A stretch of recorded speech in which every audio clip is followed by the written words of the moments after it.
이번 시간은 페이지 81페이지, 자, 8장 기타 부분의 용어를 살펴보도록 하겠습니다.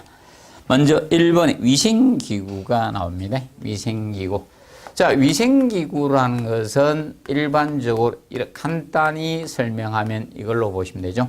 물을 사용하는 기구다, 이렇게 보시면 됩니다. 물을 사용하는 기구. 그러면 급수나 급탕 이런 데에서 예를 들어서 여러분들이 뭐 세변기도 있을 수 있는 거고, 대변기, 그리고 싱크대 이런 있죠. 물을 사용할 수 있는 기구, 용기들 전부 다 장치나 있는 것을 위생기구라고 칭합니다. 그리고 2번에 유닛은 단위화 시켜놓은 것이 유닛이죠. 유닛은 단위화 시켜놨다, 이렇게 보시면 되죠. 유닛은. 자, 유닛을 하는 목적은 사실상 이거 아닙니까? 최근에 여러분들 욕실 같은 것 이런 것을 보시면 공장에서 생산한 것을 현장에 와서 조립해서 우리가 만듭니다. 그러면 단위화를 시켜놓지 않으면 현장 조립이 되지 않을 거 아닙니까? 그래서 유닛화를 많이 하고 있는 겁니다. 그래서 목적은 공사 기간, 공기 단축이라든지, 그리고 공정을 단순화시켜서 조립만 하겠다는 이런 공정의 단순화라든지 이런 거 있죠. 전체적인 비용 절감이나 등등 이런 걸 목적으로 이 유닛화를 하고 있습니다. 그래서 이 유닛은 그 목적적인 측면과 전반적으로 한 2번 정도 언급이 되게 나왔었습니다. 그리고 시험은 7회하고 8회 때 출제가 되고 그 이후로는 전혀 보이지 않고 있습니다. 그리고 3번에 위생기구가 나옵니다. 위생기구. 그래서 위생도기. 위생기구고 위생도기. 자, 위생도기는 여러분이 대변기 보시면 되죠. 대변기, 그리고 소변기, 그것이 도기 제품으로 만들어지죠. 위생도기. 그래서 이제 위생도기는 일반적으로 대변기, 소변기와 같이 이 도기 제품은 위생기구 중 파손되면 교체를 해야 되죠. 교환 교체를 해야 됩니다. 그러니까 변기 카바나 이런 건 플라스틱 다른 재료 했죠. 요거는 공장 제품이니까 하나 빼내가 싹 바꾸면 되는데, 도기가 이렇게 깨지게 되면 이제 보통 교체를 하는 경우가 많죠. 그래서 이제 위생도기는 일반적으로 이런 도기 제품들은 나중에 철물이라든지 콘크리트가 접촉하는데 특수 공법들이 좀 필요합니다. 이런 수축 팽창 계수가 거의 없기 때문에. 그리고 4번에 사이펀 나오죠. 사이펀 현상, 사이펀 작용이라고도 하고요. 보통 여러분들 물이 낮은 곳에서 높은 곳으로 흐르려고 하는 현상을 사이펀 작용, 사이펀 현상. 그래서 이 간을 보통 이용하죠. 그럼 일반적으로 이 트랩이 이렇게 있었어요. 트랩이 이렇게 P트랩을 봅시다. 이렇게 있습니다. 그럼 지금 현재 여기 이제 물이 이렇게 고여 있었습니다. 고여 있는데, 고여 있는 물이 이 낮은 곳에서 이 높은 곳을 통해서 흐르는 거죠. 그래서 이것을 사이펀이라고 하죠. 사이펀 현상, 사이펀. 그래서 물이 낮은 곳에서 높은 곳으로 흐르는 현상, 작용을 사이펀 현상, 사이펀 작용이라고 칭합니다. 자, 이것은 외국 사람이죠. 사이펀이라는 사람이 가장 먼저 이 발견했어요. 그래서 사이펀 현상 작용이라고 명칭을 하고 있습니다. 그리고 그래서 그 5번에 사이펀 작용 해놨죠. 이 간은 사이펀 간이고요. 이런 형태. 내려보내 쓰이는 간을 사이펀 간, 사이펀이라고 하고, 그리고 그 작용. 그래서 5번에 보시면 사이펀을 이용해 높은 곳에서 액체가 낮은 곳으로, 그래서 이걸 통해서 흐르는 것이 사이펀 작용, 사이펀 현상이라고 봅니다. 자, 그러면 사이펀 작용, 사이펀 현상은 보통 어느 때 잘 발생하는가 하면 일시에 다량의 물을 배수한 꽉 차서 흐르면 이 자기 사이펀 작용이 잘 발생합니다. 그리고 6번에 보면 스톱 밸브. 스톱 밸브는 물을 스톱시킨다 이거죠. 스톱 밸브. 영어로는 글로브 밸브. 생긴 모양에서 안에 공같이 둥글게 생겼다 해서 구형 밸브라고도 칭해요. 구처럼 둥글다 해서 구형 밸브라고도 칭합니다. 그래서 급수 갈로에 설치해서 물을 단수하게 해서 물을 수도시킨다는 거죠. 단수하게 해서 사용되는 밸브가 스톱 밸브입니다. 근데 스톱 밸브는 마찰 저항 손실이 가장 큰 밸브가 됩니다. 물을 단수하기 위해서 물을 정리할 때 말이죠. 마찰 저항 손실이 제일 커요. 가장 큰 밸브가 스톱 밸브가 됩니다. 그리고 체크 밸브 나옵니다. 7번의 체크 밸브. 자, 체크 밸브는 역류 방지용 밸브라고 보시면 배합에서 자 거꾸로 흐르지 못한 거죠. 그래서 이거는 역류 방지용 밸브, 역류 방지용 밸브라고 보시면 됩니다. 거꾸로 못 흐르게 하겠다 이거죠. 역류 방지용 밸브. 그래서 줄여서 역지 밸브 이렇게도 칭하죠. 역지 밸브 이렇게 칭합니다. 자, 간단히 이 개념입니다. 물을, 자, 펌프가 가동돼 물을 공급하는데 수도하게 되면 물이 역류할 거 아닙니까? 그러면 그 역류를 방지하기 위해서 설치하는 밸브가 체크 밸브 개념이 됩니다. 한쪽 방향 흐르게 하고 반대 방향으로 못 흐르게 하겠다는 것이 바로 체크 밸브의 목적입니다. 자, 근데 아직까지 시험은 출제가 되지 않았습니다. 시설개론에서는. 앞으로 보두시고. 그래서 8번의 스트레이너. 자, 이것은 관리 실무 시설개론에 다 출제되었습니다. 스트레이너. 자, 이 배관 속이나 이런데 먼지나 이런 모래와 같은 흙이나 이런 찌꺼기가 있으면 나중에 배관이 막히는 원인이 될 수도 있겠죠. 그래서 이런 것을 찌꺼기를 제거하기 위한 것이 바로 스트레이너입니다. 그래서 거기 사진에 보면 이렇게 밑으로 이렇게 해서 열어서 이렇게 찌꺼기를 제거하도록 되어 있는 게 바로 스트레이너입니다. 근데 이 스트레이너는 나중에 뭐 도시기호가 혹시 언급이 될 수는 있습니다. 도시기호는 자 이겁니다. 배가 스트레이너 이럴 때 프렌지음을 하거든. 양쪽 이렇게 같은 상태에서 동그라미 속에 스트레이너의 S자를 딱 쓰면 이것이 스트레이너의 도시기호가 됩니다. 그리고 9번에 역류 방지기.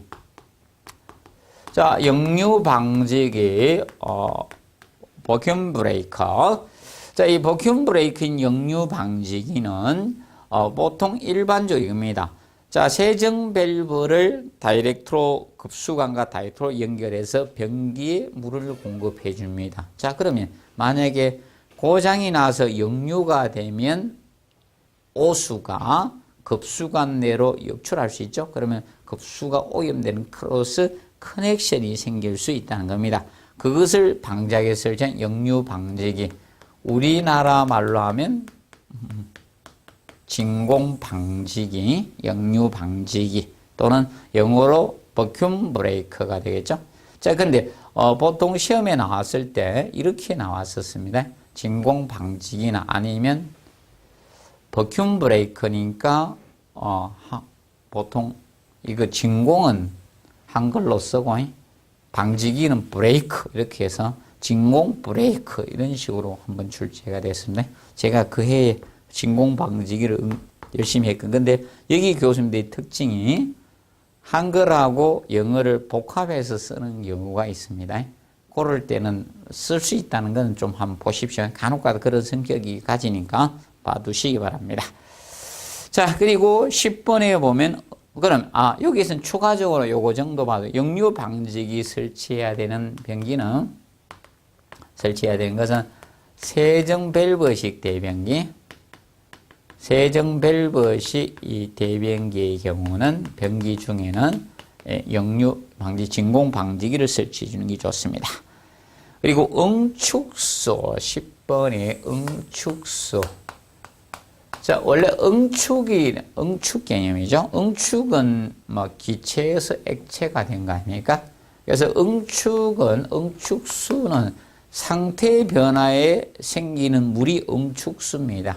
자, 전기가 잡열 2257kJ 열량을 방출하고 잡열을 방출하고 물로 되돌아온 물, 그게 바로 응축수가 되는 겁니다. 응축수 기억을 해 두시고. 그리고 11번에 방열기. 자, 열을 방산하는 장치를 방열기, 영어로 라제타라고 하죠. 방열기, 라제타 이렇게 칭합니다. 그래서 방열기는 예를 들어서 온수난방의 방열기와 전기난방의 방열기, 방열기는 공기 대류를 이용하는 대류식 난방.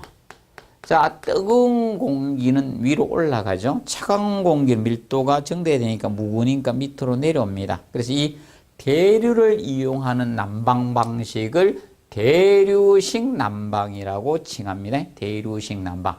그럼 대류식 난방에는 라제타, 이 방열기가 꼭 필요합니다. 그래서 이 방열기 설치 위치는 그래서 창문 아래, 계곡 아래에 설치하면 돼. 창문 아래에 우리가 설치를 해줍니다. 이렇게 하지만 콜드 드래프트, 차가운 공기가 바닥 아래로 하강하는 현상을 방지해 줄 수가 있습니다. 자, 만약에 실이 이렇게 있을 때 여기가 외부 창문을 여기다 이렇게 설치했어요. 창문이 있는데 라지에이터를 여기다 설치하면 여기 설치하게 된 문제가 이겁니다. 차가운 공기 그대로 하강해요. 그럼 제실자가 추위를 느낄 수밖에 없습니다. 그래서 방열기는 창문 아래 여기에 설치합니다. 한 최소한 5cm 띄워서 여기다 방열기 설치해서 여기서 이 열을 이용해서 바로 이 공기를 데워서 위로 올리는 거예요. 이렇게 대류를 이용하면 제실자가 추위를 적게 느낍니다. 그래서 창문 아래에 설치를 보통 합니다. 콜드 드래프트 현상을 방지하기 위해서 이렇게 하고 있다는 점 알아두시고, 그 다음에 12번에 보시면 자, 방열기 밸브. 자, 그러면 이 방열기에 온수나 전기를 공급해서 열을 방출해야 되는데 이 라지에이터에 전기나 온수의 양을 조절해 주는 밸브가 바로 방열기 밸브죠. 그러면 이 방열기 밸브는 전기 난방이든 온수 난방이든 공통 항목에 속합니다. 양쪽에서 다 있는 거라고 보시면 되겠습니다. 그리고 13번 대류 해놨죠? 대류. 자, 공기의 운동에 의한 해양기 대류죠. 이 대류. 여기서 뜨거운 공기는 밀도가 감소되어 가벼워지 위로 올라가고 차가운 공기가 아래로 내려오죠. 그걸 활용하는 게 대류죠. 그럼 대류식 난방은 이 두 가지가 대류식 난방이 되는 겁니다. 전기 난방하고 온수 난방. 이 두 가지가 대류식 난방이 됩니다. 단지 차이점은 이겁니다. 전기 난방과 온수 난방의 차이점은 라제타 방열기에다가 전기를 공급해서 열을 방출하면 전기 난방이고, 뜨거운 물을 방열기 넣어서 열을 방출하면 온수 난방이 되는 겁니다. 이렇게 보시면 되겠고, 그 다음에 84페이지 14번의 하트포드 배관. 이거는 하트포드 접속법이라고도 합니다. 이거는 출제가 되었습니다. 하트포드 배관법. 자, 이거는 보일러의 안전 수위 확보 목적으로 설치되는 안전장치라고 보시면 되겠습니다. 만약에 하트포드 배관법 보일러 주변 배관법입니다. 그 사진에 보시면 한수관이 되돌아오죠. 한수관이 되돌아오는데 다이렉트로 한수관을 보일러에 접속하지 않았습니다. 밸런스 관을 이용해서 안전 저수면 위로 배관을 공급해줘서 응축수를 공급해 주도록 되어 있는 이것이 하트포드 배관법 또는 접속법이라고 칭합니다. 그래서 이거는 안전장치예요. 안전장치에 속하는 겁니다. 하트포드 배관법은 바로 보일러의 안전수위 확보가 주 목적이거든요. 보일러의 안전수위 확보가 목적으로 배관을 하게 됩니다.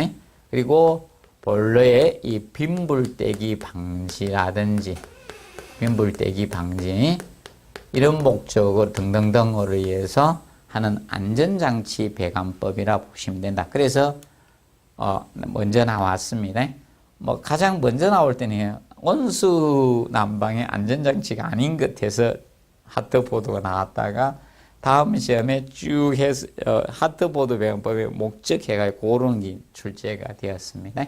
자, 그래서 알아두시고, 그리고 15번에 보시면 자, 리프트 이음이 나오죠. 리프트 이음. 리프트 이음은 생각이 안 나시면 이렇게 하시면 돼요. 스키장 가면 리프트가 있어요.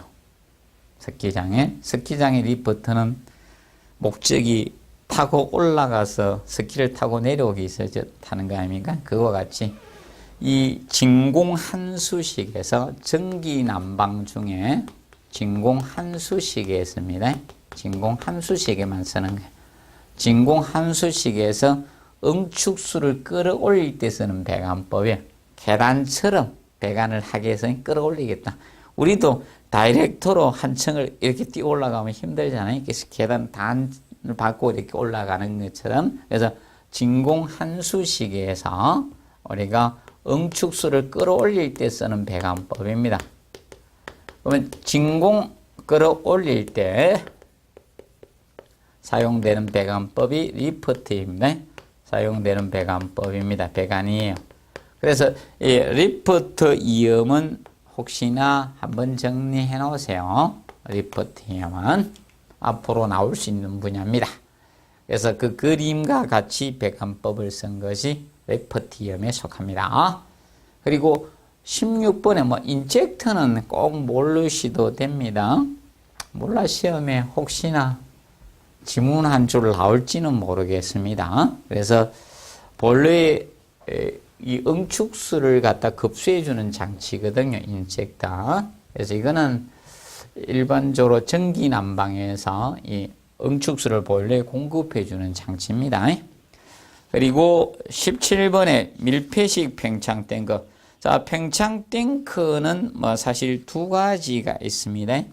자, 물을 끓이되 물은 팽창하거든요. 온수 난방에서 물의 팽창이나 이상 압력을 흡수해 주는 장치가 팽창 탱크인데, 그 팽창 탱크가 두 가지예요.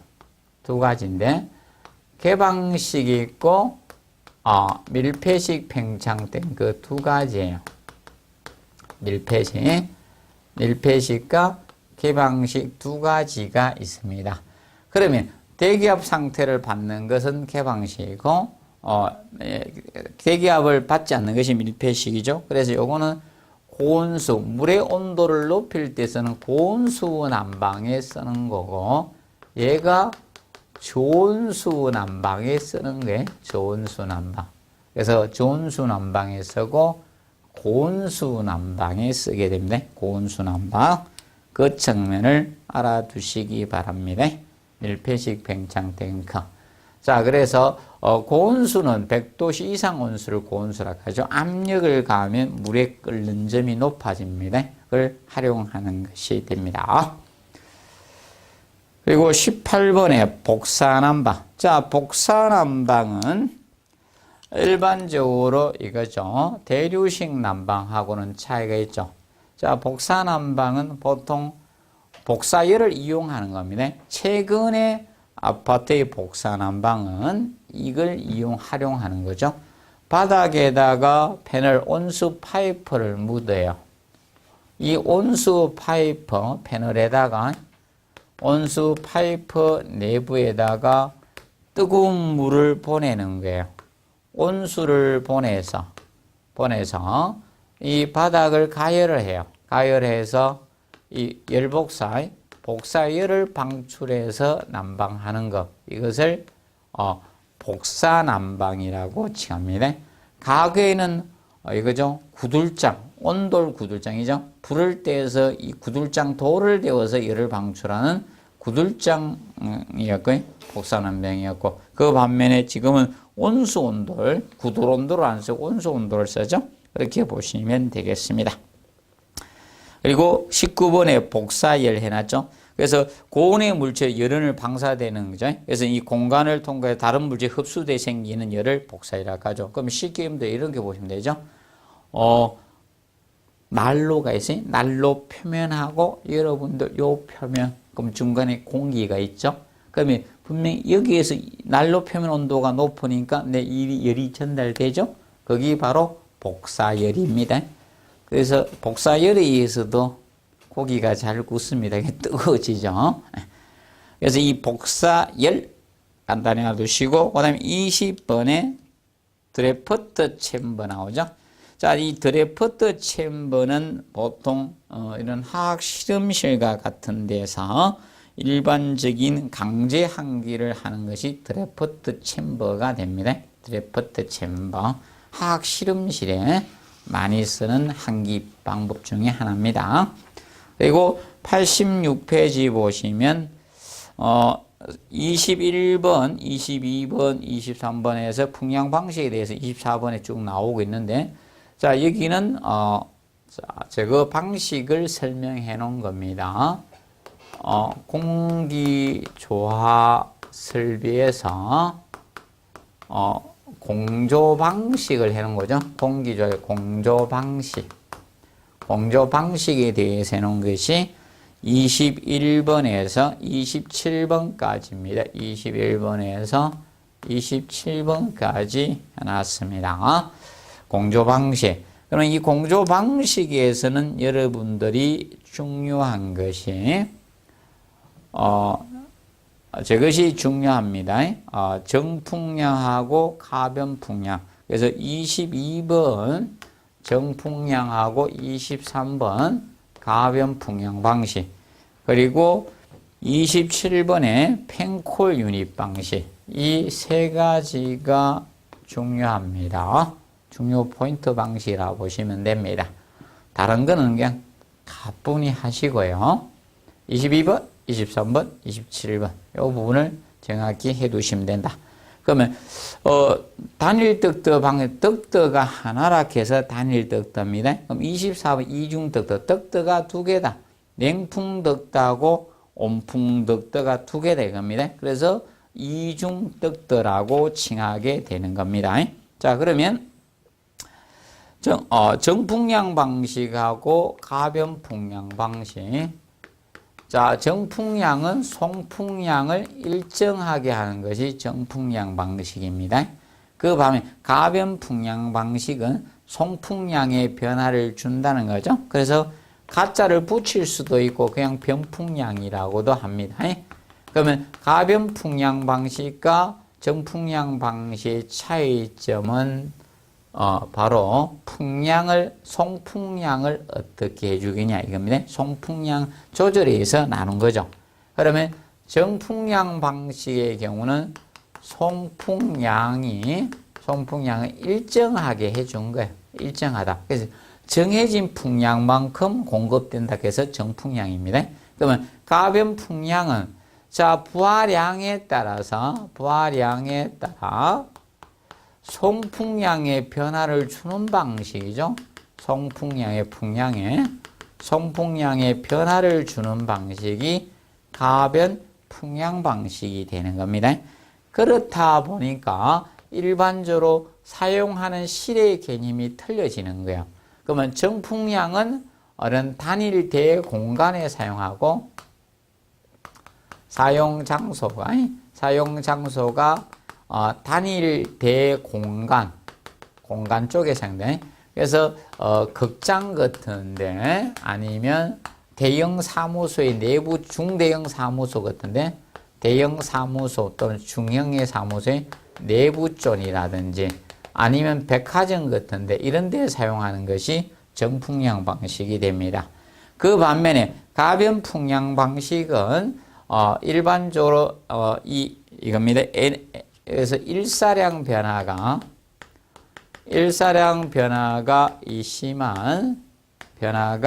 심한 이 사무소 건물의 외부존, 자, 이 건물의 외부존에 쓰입니다. 외부존 쪽에 속합니다. 자, 사무실 건물은 최근에 유리 커튼홀로 많이 가고 있습니다. 그렇다 보니까 유리 커튼홀로 되다 보니까 햇볕을 받을 땐 실내 온도가 높아져요. 근데 햇볕을 안 받으면 실내 온도가 떨어지죠. 그런데 많이 쓰는 것이 가변풍량 방식입니다. 그래서 가변 풍량, 부하량에 따라 송풍량의 변화를 주어서 대체하는 방식입니다. 그런데 가변 풍량 방식 이것이 에너지 절약형입니다. 에너지 절약형. 에너지 절약형 공조 방식이 가변 풍량 방식이 됩니다. 그래서 기억을 해 두시고요. 그 점 봐두시고 이중떡들은 혹시나 조금만 보세요. 이중떡들. 이중떡들은 닭뜨가 두 개다. 냉풍떡하고 온풍떡 두 개를 활용하는 방식이 이중떡대다. 자, 그러면 이중떡들은 봄, 여름, 가을, 겨울 관계없이 사시사철 냉풍과 온풍을 동시에 만들어서 공급을 해주는 방식입니다. 그러면 각 실에서 설정 온도에 맞춰서 냉풍하고 온풍을 혼합해서 공급해주는 게 이중떡들입니다. 그러면 이중떡들은 에너지 다소비형이에요. 에너지가 가장 많이 소비되는 형식이고, 그리고 얘는 일반적으로 저기 있죠. 그러다 보니 떡들을 두 개 설치하고요. 각 실마다 이 혼합 유닛을 설치하다 보니까 비용이 많이 들어갈 수밖에 없는 겁니다. 그 방식이 이중떡터가 됩니다. 그리고 27번에 펜코일 유닛 방식. 자, 펜코일 유닛 방식은 말 그대로 펜하고 코일. 자, 유닛은 단위잖아요. 펜코일, 송풍기하고 이런 이제 코일 배관을 갖춘 소형 공조기를 우리가 각 실마다 설치해서, 그러면 중앙 기계실에서 여름에는 차가운 물을, 냉수를 공급해주고 겨울은 온수를 공급해서 실내 공기를 데우는 게 펜코일 유닛 방식이 됩니다. 펜코일. 펜하고 코일을 갖춰, 펜이 송풍기잖아요. 그래서 소형 송풍기로서 뒤에서 이렇게 붙여주는 겁니다. 그러면 중앙기계실은 물만 공급을 해주는 거예요. 그러면 펜코일 유닛에 와서 코일 내에 차가운 물이 가는데 뒤에서 송풍기가 회전하면 찬바람이 나오는 거예요. 이것이 펜코일 유닛 방식이 됩니다. 그래서 펜코일 유닛 방식은 물을 이용하는 전수 방식에 해당이 됩니다.